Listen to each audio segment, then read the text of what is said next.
सुबह अभी ठीक से जागी भी नहीं थी। धुंध इतनी घनी थी कि नदी और आसमान एक दूसरे में घुलते लग रहे थे। ठंडी हवा बह रही थी। उसी ठंड के बीच नदी किनारे दो परछाइयां खड़ी थी, कन्हैया और एक दूसरा मछुआरा हरिया। हर सुबह मैं इसी नदी के सामने खड़ा होता हूँ, उम्मीद लेकर। कभी ये नदी मेरी माँ जैसी थी, मुझे खाली हाथ नहीं लौटने देती थी। लेकिन इस सर्दी ने जैसे सब कुछ बदल दिया है। शरीर कांपता है, हाथ सुन्न हो जाते हैं। कुछ लोग इस ठंड में भी आराम से खड़े रह पाते हैं और कुछ के लिए ये ठंड जान की कीमत मांगती है। ठंड तो सबको लगती है कन्हैया, फर्क बस इतना है कि किसी के पास उससे बचने का साधन होता है, किसी के पास नहीं। हरिया के पास गर्म कपड़े थे जो कि उसे इस सर्दी में ठंड से बचने में मदद करते थे। हाँ, साधन, वही तो हर कहानी बदल देता है। कन्हैया धीरे से पानी के पास झुका। हरिया किनारे ही खड़ा रहा। हे भगवान, ये पानी नहीं, जैसे बर्फ हो। अगर मैं आज अंदर गया तो शायद बाहर आ भी ना पाऊं। मछली पेट भर सकती है, पर जान चली गई तो सब खत्म। मैं तो उतर जाऊंगा। ये कपड़े मुझे थोड़ा ठंड से बचाएगी और ठंड को थोड़ा दूर रखेगी, लेकिन फिर भी वही हाल है। मछली मिली तो घर चल गया, नहीं तो वही बुरी हालत। लेकिन मेरे घर में थोड़ा खेती वगैरह है तो मुझे घर चलाने में दिक्कत नहीं होती। लेकिन कन्हैया, तुम अगर मछली पकड़ना छोड़ दो तो तुम्हें तो बड़ी दिक्कत होगी। सही है हरिया, तुम सही कह रहे हो। हमारे गांव के अन्य कई मछुआरे तो मछली पालन करते हैं और दूसरों से खरीद के बाजार में या गांव-गांव जाके मछलियां बेचते हैं। लेकिन मेरे पास इतना समर्थ नहीं है कि मैं वैसा कर पाऊं। इसलिए ठंड हो या गर्मी, मुझे इस नदी के ऊपर ही भरोसा करना होगा। कन्हैया उस गांव के व्यक्ति से बात करके वहां से घर की ओर चला आता है। हरिया मछली पकड़ने के लिए रुका। उसके पास खुद को गर्म रखने के लिए गर्म कपड़े थे। कन्हैया को आज नदी में कुछ नहीं मिला था। नदी का पानी भी बहुत ठंडा हो गया था, तो उसने नाव लेके नदी के बीच नहीं जाने की सोचा और घर चला आया। कन्हैया घर वापस आ चुका था।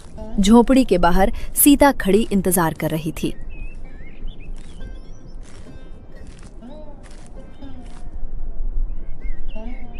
कुछ नहीं मिला ना? मैं बोली थी आपको कि आज मत जाइए। आज बहुत ठंड है। आसमान से तो हल्की बर्फबारी भी हो रही है। वैसे ही हमारे पास पहनने के लिए गर्म कपड़े नहीं हैं। अगर इतनी ठंड में आपकी तबीयत बिगड़ गई तो हमारे पास तो इलाज के लिए धन भी नहीं होगा। आप क्यों नहीं सुनते मेरी बात? तुम गलत नहीं हो सीता, और मैं भी चाहता हूँ कि इस ठंडी में थोड़ा आराम कर लूँ। नदी के ठंडे पानी में मछलियाँ पकड़ने न जाऊँ। लेकिन तुम ही बताओ, क्या मैं ऐसा कर पाऊंगा? अगर मैं ही घर बैठ गया तो घर कैसे चलेगा? घर में एकमात्र कमाने वाला मैं ही हूँ, और बिरजू भी तो अभी बहुत छोटा है। अभी उसे मेरी मदद के लिए भी तो नहीं बोल सकता। मैं समझती हूँ हमारी हालत, फिर भी कुछ नहीं। अभी चलो घर के भीतर। बाहर बहुत ठंड है और मुझे बहुत ठंड लग रही है। चलो भीतर, थोड़ा आग सेक लूंगा तो गर्मी आ जाएगी। इतना कह के सीता और कन्हैया दोनों अपने घर के भीतर जाते हैं। झोपड़ी के अंदर ठंड और सन्नाटा दोनों थे। बिरजू कोने में बैठा अपने हाथ रगड़ रहा था। पिताजी, आज नदी पर बहुत ठंड थी ना? मुझे मालूम है आपको बहुत मुश्किल हुई होगी। पिताजी, अब से मैं भी आपके साथ नदी जाया करूंगा। मैं आपको तकलीफ में नहीं देख सकता। वैसे भी मैं अगर पढ़ूंगा तो आपका खर्चा और बढ़ेगा। इससे अच्छा मैं आपके साथ ही काम पे लग जाऊं। बेटा, ऐसी बात भूल के भी दोबारा ना बोलना। पढ़ाई जरूरी है। तू ही तो मेरी एकमात्र उम्मीद है। तू पढ़ेगा लिखेगा तभी तो कुछ बन पाएगा, नहीं तो जीवन भर मेरी तरह ऐसे ही गरीबी में जीना पड़ेगा। हमारे बचपन में तो हमें पढ़ने का अवसर मिले ही नहीं। अगर मिले होते तो शायद मैं भी आज कुछ और काम कर रहा होता। हम तो बस गुरुकुल जाते थे, और वो भी आधी में ही छोड़ दी। ठीक है बाबा, मैं पढ़ाई नहीं छोड़ूंगा और खूब मेहनत से पढ़ूंगा। लेकिन बाबा, बीच बीच में आपकी मदद भी कर लिया करूंगा। ठीक है बेटा। अभी चल थोड़ा आग जलाते हैं। ठंड है, तुझे भी ठंड लग रही होगी। थोड़ा आग की गर्मी लेते हैं। सब लोग रसोई में जाते हैं और सीता आग जलाती है और कुछ देर सब आग की गर्मी लेते हैं। उनके पास पहनने को गर्म कपड़े नहीं थे, बस कुछ कंबले थे जो कि वो लोग रात को सोते समय ओढ़ के सोते थे। सीता, ये आग कितनी पवित्र है ना। ये गरीब अमीर फर्क नहीं देखती है और सबकी ठंड कम करती है। हाँ, आप बिल्कुल सही बोल रहे हैं। इतनी सर्दी में तो शरीर जम सा जाता है। आग जलाते ही शरीर पूरा जी उठता है। सब लोग थोड़ी देर ऐसे ही आग सेकते हैं और फिर कन्हैया एकदम से बोल पड़ता है। सीता, मैं तो भूल ही गया था, मुझे थोड़ा बाहर जाना है। बाहर? क्यों जी? आपको इतनी कड़ाके की ठंड में बाहर क्यों जाना है? ठंड लग जाएगा जी, बीमार हो जाओगे आप। हाँ बाबा, इतने ठंड में क्यों जाना बाहर? ठंड बहुत बढ़ गया है।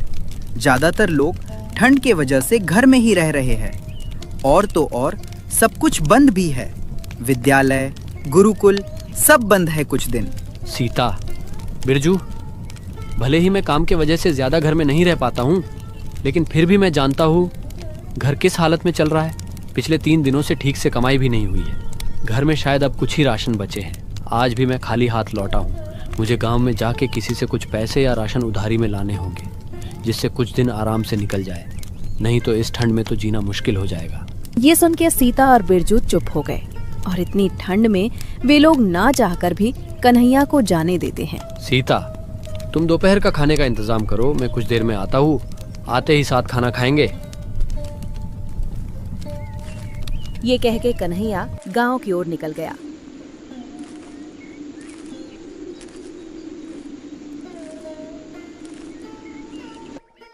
गांव में दूर दूर तक कोई लोग नहीं दिख रहे थे।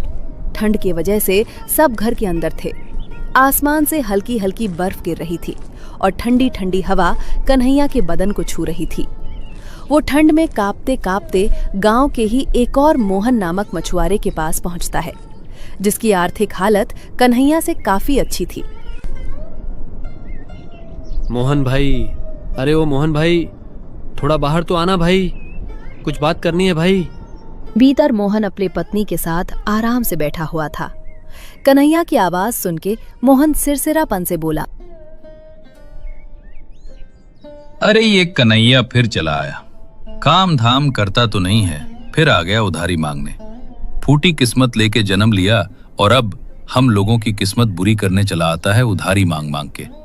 मनहूस कहीं का। अरे धीरे बोलिए ना, वो बाहर ही है, सुन लेगा, बुरा मान जाएगा। वैसे ही बाहर इतनी ठंड है, उसे अंदर बुला लेते हैं।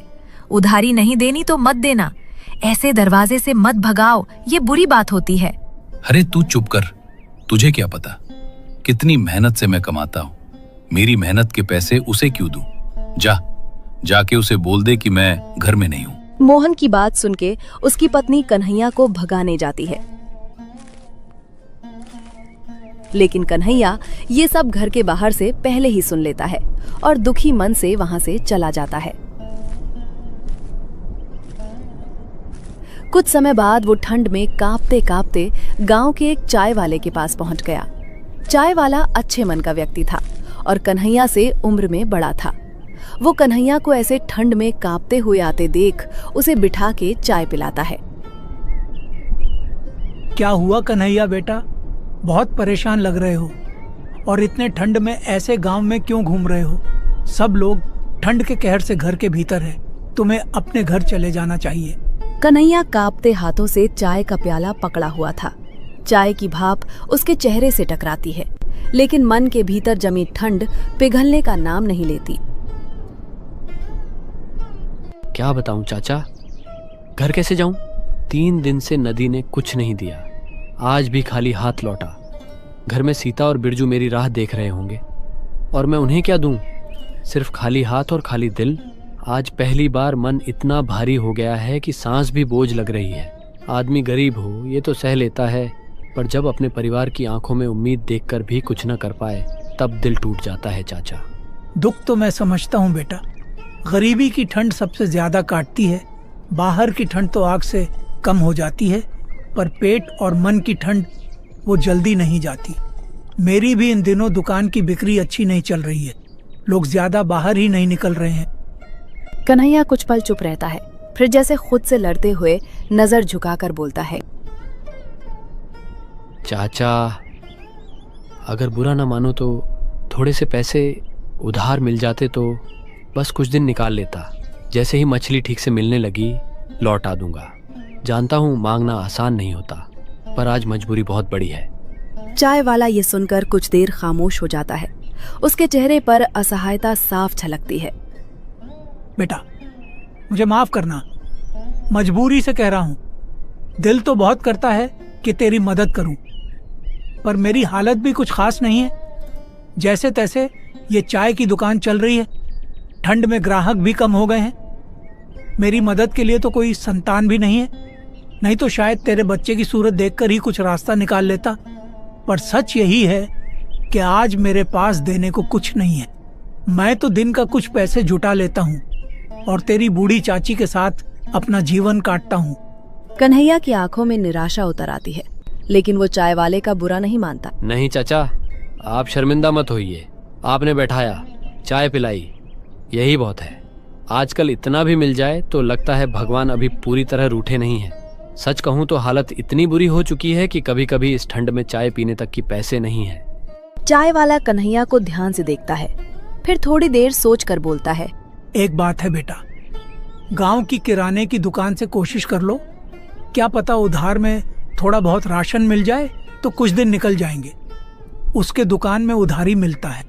ये सुनते ही कन्हैया के चेहरे पर झिझक आ जाती है। चाचा, आप भी जानते हैं वो दुकानदार कितना खड़ूस है।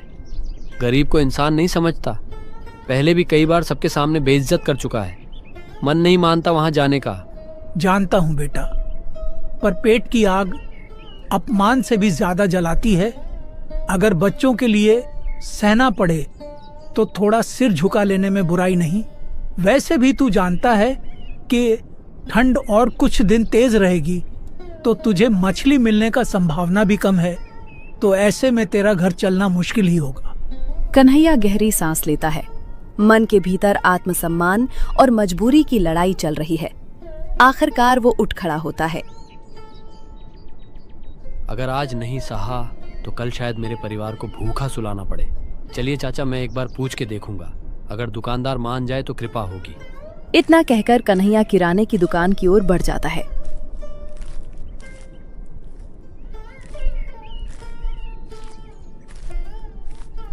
दुकान खुली है, अंदर अलाव जल रहा है और दुकानदार मोटी गर्म कपड़े पहने बैठा है। राम राम भैरव जी। हाँ हाँ, बोलो कन्हैया, क्या है? बोलो, क्या सामान दूं? सेठ जी, ठंड बहुत बढ़ गई है, काम भी ठीक से नहीं चल रहा। अगर थोड़ा सा राशन उधार में मिल जाए तो मैं धीरे धीरे चुका दूंगा। दुकानदार ठहाका लगाता है और अजीब नजरों से देखता है। उधार? अरे कन्हैया, तेरी तो जिंदगी ही उधार पर चल रही है। रोज यही रोना लेकर आ जाते हो। काम धाम करते नहीं, बस भीख मांगनी आती है। सेठ जी, भीख नहीं, मजबूरी है। परिवार का सवाल है। और सेठ जी, रोज कहाँ आता हूँ? कितने दिन बाद तो उधारी मांगी है। वाह, जुबान चलाता है। मेरी दुकान कोई धर्मशाला नहीं है। जा, पहले कुछ पैसे लेकर आ, फिर उधार की बात करना। हर गरीब का पेट मैं ही भरूं क्या? तुझ जैसे भिखारी को मैं उधारी नहीं देता।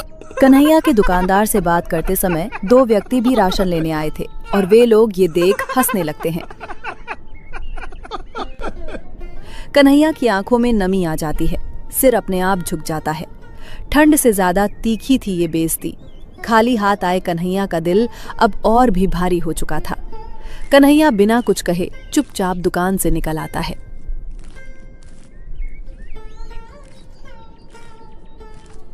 कुछ समय बाद जब कन्हैया घर लौट रहा था, तब गांव की एक जगह जहां एक छोटा सा शिवलिंग था, वहां एक बुजुर्ग व्यक्ति उसके रास्ते में सिर्फ एक सफेद धोती में खड़े थे और ये देख कन्हैया हैरानी से देखने लगा। बाबा, आप कौन है बाबा? और आप ऐसा खाली बदन क्यों हैं? क्या परेशानी है बाबा? बेटा, मेरी मदद करो बेटा, मुझे ठंड लग रहा है बेटा। वही तो बाबा, इतने ठंड में ऐसे बिना कपड़ों के आप यहाँ क्या कर रहे हो? और आपको पहले कभी इस गांव में नहीं देखा। आप किसी और गांव से आए हो क्या? यहाँ कोई रिश्तेदार है क्या आपका? नहीं बेटा, मेरा कोई नहीं है इस दुनिया में। मैं अकेला हूँ और खाना और आश्रय के खोज में यहाँ वहाँ भटकता हूँ। 3 दिनों से ठीक से पेट में अन्न नहीं गया। कृपा करके मुझे कुछ खिला दो और थोड़े समय आश्रय दो। बूढ़े व्यक्ति की हालत देख के और उसके मदद मांगने से कन्हैया तुरंत उसकी मदद के लिए मान जाता है, बिना ये सोचे कि उसकी खुद की हालत कैसी है। ठीक है बाबा, चलिए मेरे साथ, मेरे घर। मैं गरीब मछुआरा हूँ, लेकिन आपको पेट भर खिलाने की कोशिश करूंगा और आपको ठंड से बचने का भी व्यवस्था कर दूंगा। तुम गरीब नहीं हो बेटा, तुम दिल से बहुत अमीर हो। तुमने मेरी सहायता करने की सोची, यही बहुत है मेरे लिए। कन्हैया अपने साथ बूढ़े व्यक्ति को लेके अपने घर की ओर निकल गया।